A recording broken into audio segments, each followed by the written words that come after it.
ay dahil malaking kalokohan po yung kasalukuyang sistema ng pagtatakda ng sahod na nakabatay sa lugar kung saan nakatira ang mga manggagawa. Isang malinaw na halimbawa po nito. Katabi po ng Manila, sa Las Piñas, ang Cavite. Tulay lang po ang naghihiwalay sa Las Piñas at Bacoor, Cavite. Pero pag tumawid ka, mula sa Las Piñas, 695. Pag tumawid ka sa Bacoor, ang sahod na lang ng mga manggagawa sa Region 4A ay 560 pesos. Nung tumawid ba ako sa tulay na yon ay nag-iba ang presyo ng mga bilihin? Nag-iba ba ang pangangailangan ng mga manggagawa? Hindi naman ho. Kahalintulad yan ng mga manggagawa halimbawa sa Marikina at Cainta, Rizal.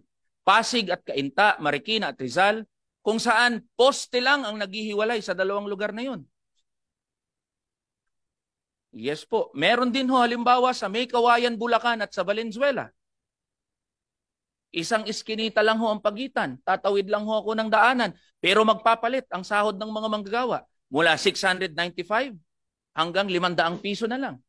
Isa pong malaking kalokohan yung kasalukuyang iskema kung paano pinapatupad at tinatakda ang sahod ng mga manggagawa.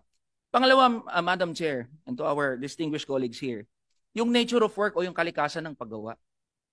Ang BPO, halimbawa ho, sa Metro Cebu, Metro Davao, Metro Iloilo, Metro Jensan, ay parehas ng ginagawa ng BPO worker sa Metro Manila.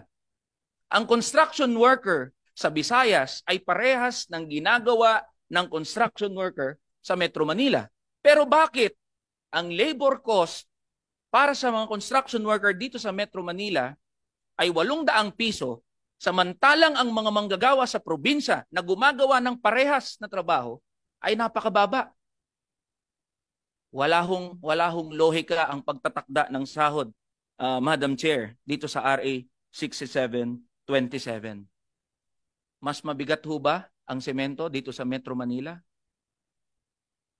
Mas mabigat, mas magaling ho ba ang mga manggagawa dito sa Metro Manila kumpara sa mga manggagawa sa probinsya? Ang sinasabi namin dito, Madam Chair, parehong pagod, dapat parehas din ang sahod. Kanina po,